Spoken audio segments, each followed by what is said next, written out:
Well, we were down on the Baja trip. One of the guys who was with us, Matt, who started off with us, had a different type of cooking setup than Rich or I had. He had an Airhood Induction cooktop. And I was very curious as to how that was going to hold up, if it was going to crack, if it was going to do a thing, how well it worked, all that. And by, a few days in of watching him use that, I kept thinking, I have got to try this. I've got to try and get away from propane and try and be more electric. But you still want to have options available to you. And that's what we're going to talk about is options. So most of you, including myself, started with something like this, a Coleman stove or Ozark Trail, about $49 at Walmart or Amazon. And this is the go-to for, pretty much everybody. Downside here are a couple things. Number one, the burners aren't very powerful. So it does take quite a while to heat stuff up, to cook things, to boil water for coffee. Takes a long time. Number two, very prone to wind. So if wind comes in and hits it, it can blow these out. I've had that happen many, many times and have gotten completely frustrated trying to cook something or even just, like I said, boil water. It becomes a real nightmare in the wind. Number three, got to carry propane. And, these things run about $13, $14 a piece. So it gets expensive real fast when you're doing a lot of trips or, a 30-day trip. You got to carry a lot of them. I do have a video, I'll link above, on how to refill these. So if you want to learn how to refill them, you can. But for most people who are buying them, you're talking about $28, $29 for a 2-pack. That's a lot. Now you can go to a 5-pound, 10-pound, or 20-pound tank and get an adapter hose. That's one way of saving money on propane, but now you're carrying around a big tank. So it's not the most ideal situation. And finally, you're not going to want to cook that inside. If it's raining or whatever, you don't want to put a propane stove inside your rig to cook. Not a good, healthy thing to do. So there's some downsides to propane. And some of that is addressed with induction. With induction, you are directly heating the pan. There's no open flame. This is not getting hot and heating up the pan. It's because of electronic coils in here, it's directly heating the metal of the pan, making it a lot faster, a lot more consistent, and zero wind issues because you're not going to, there's nothing to blow out. So that's great. And there's a few other advantages that we'll get into in a little bit.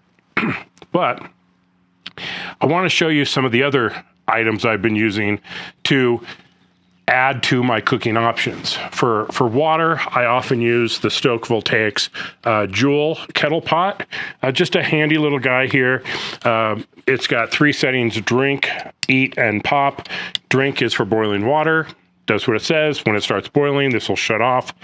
Eat will get up to temperature and just stay there. So that's good for simmering stews and chili, stuff like that. And pop is for popcorn. Pretty simple. Big difference with this guy compared to the induction is the induction stove will pull easily over 1,500 watts. This is going to pull under 500. So it's probably not going to heat water as fast as something else. And then we have the Stok Voltaics Nomad cooking system. And I've been using this for quite a while. Again, it's 120 volt, just like the induction stove. But this is a proprietary system. You have to have their base with their pots and pans. They go together and they heat stuff up very nicely. I've never had a problem with this. Again, you're using kind of an induction style, so you don't have the issues of wind knocking it down. And it's adjustable from about 200 to 1,000 watts.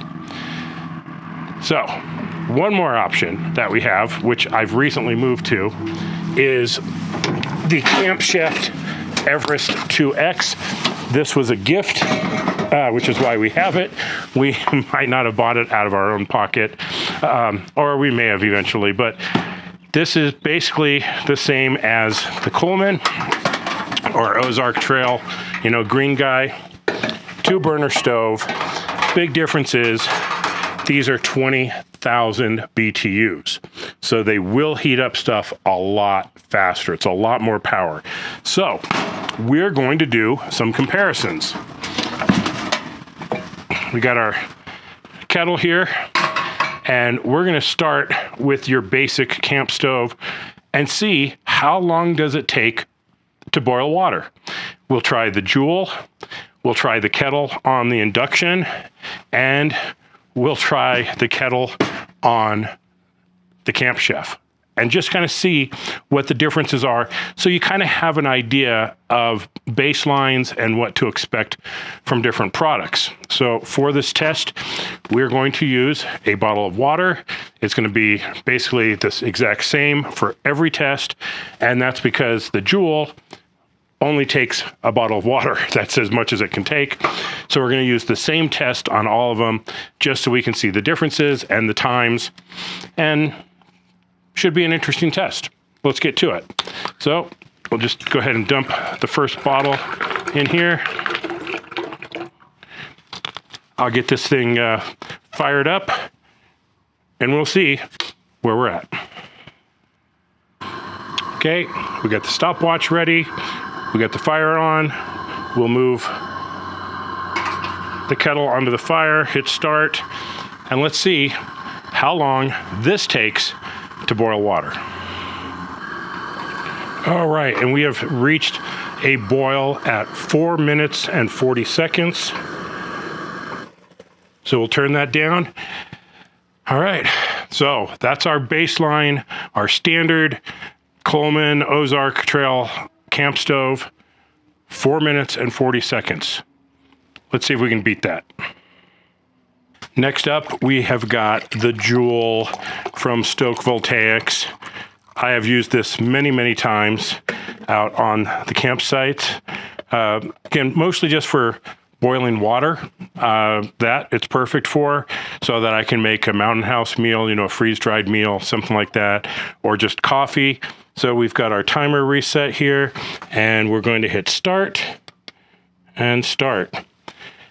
Now, this should pull just under 500 watts. So I expect that it's going to take a few minutes. It's probably not going to be super fast. 500 watts is not a lot of power. And we'll pull up the Renogy app here, and we should be able to see exactly how much power we're using. Okay, well, I was a little off. We're pulling 509 watts from the inverter. So not a ton of power, but should be doing okay. We are still a few minutes in. We're 3 minutes in right now. Don't see much progress in there, but we'll keep trying. I know it's going to do it. I mean, I've done it many times, so I'm not, it's not like I don't have any confidence in the Joule. I just know that it's going to take a few minutes. It probably in the 5-minute range, given the amount of wattage that's being put into it. So what I like to do is get it started, put the water in, get it going, then go through, pull my coffee out, get my spoon out, get whatever I'm doing out, or maybe get ready to start cooking breakfast, and I just let it do its thing. So I've never really taken the time to see how long it actually takes. So this will be kind of interesting. Okay, we have got a boil at 5:20, 5 minutes and 20 seconds. Stop that. So yeah, it took a little while, but again, we're not putting a ton of power into this. It's only doing 500 watts, so it's pretty much what I would expect. So next, we're gonna move up to the Camp Chef, see what this bad boy can do. Okay, we have got this bad boy up and running. And I've got my water in the kettle.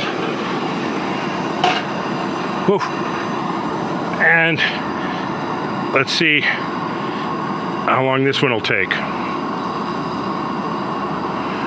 I suspect this is going to be one of the faster methods, and simply because this stove puts out a ton more power in terms of BTUs from the propane. This thing absolutely rocks.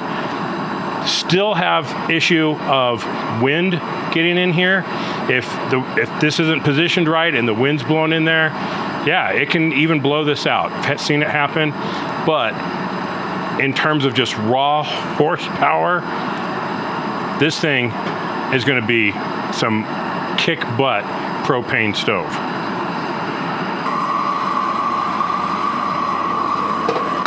Okay, we're going to start boiling any second here. And boom, we have a rolling boil. Let's stop. We're at 1:59. So, pretty damn fast, I gotta say. 1:59 for the gas chef. All right, time to let the kettle cool down again, and then we'll test it with the induction. Now, before we use our induction cooktop, we need to know if our pans or kettles or whatever are compatible. Well, they need to be made of ferrous material. What does that mean? It means you can put a magnet on it. I mean, that's the gist of it. That's the simplest possible test. Magnet sticks, it works. So it's really that simple. Find a magnet, put it on your pot or kettle. If the magnet sticks to it, it's going to work with an induction cooktop. So there's really not much more science to it than that. Find a magnet. So we've tested to make sure that our kettle is compatible. We're going to dump our water in there, just like we've done with all the others. We're going to get our timer ready. We're going to crank this all the way up to 10 and hit start. Now, I suspect that this will probably be either the fastest or the second fastest compared to the Camp Chef. So we'll see where it's at. In the meantime, let's look at how much power it's pulling. And there we go. We're pulling 1,233 watts out of this. So not quite 3 times what the Joule was doing. That was doing 500. We're doing 1,200. So quite a bit more, but not 3 times more. So 1,233 watts. Yeah, I'd say that's pretty freaking good. Or for you nerdy ones out there, 10.3 amps. So it's kicking along quite nicely. And I would think that this may jump up and down because of the induction. So there's 1,259 watts. If I crank this down, of course, we'd get less. So it should be a good indication of what we're getting.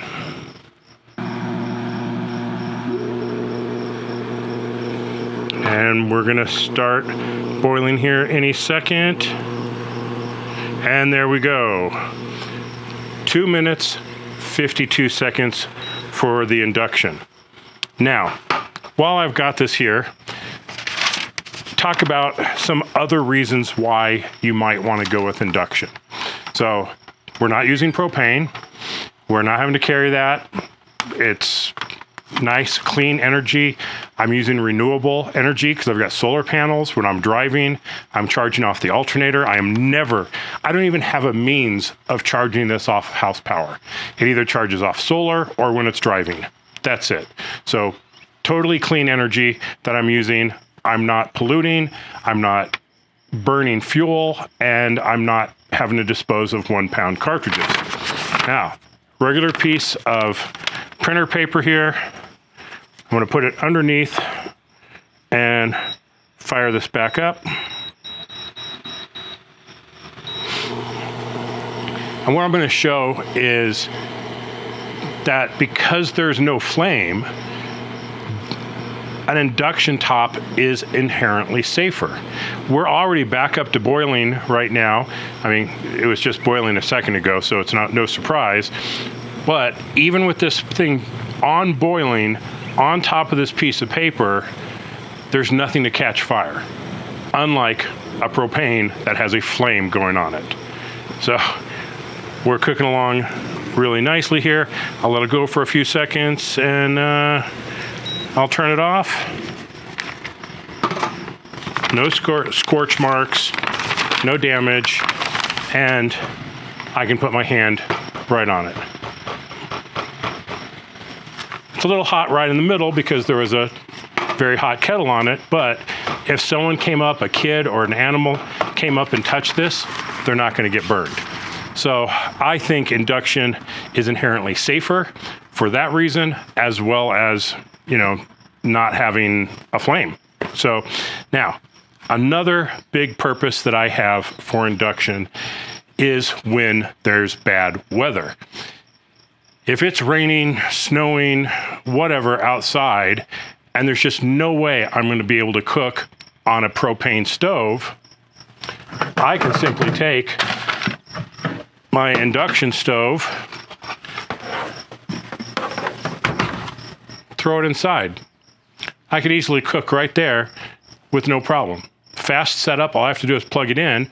Now, to be fair, I'm not going to cook greasy things in this condition. I'm not going to cook a steak, bacon, sausage, anything that's going to just spread oil and grease around my living surface. That's not going to happen. I'm going to use it to boil water, maybe make a freeze-dried meal, maybe warm up a burrito that Katerina sends with me. Something like that, but not typically meat that's going to just get grease and stuff everywhere. But the ability to be able to get inside my living space and be able to cook without having the danger of a propane stove inside of there, to me, is huge. It gives me a huge option. So for me, I like the convenience, the option of having an induction cooker as well. This particular one's from Airhood. It's about $149. Super thin, very rugged. This thing has gone with me on multiple trails. Still looks awesome and no issues whatsoever. The downside. So I've definitely talked a lot about why I like an induction cooker. But yes, there is a downside. As we saw, this thing was pulling 1,500 watts. So that means I need at least a 2,000 watt inverter.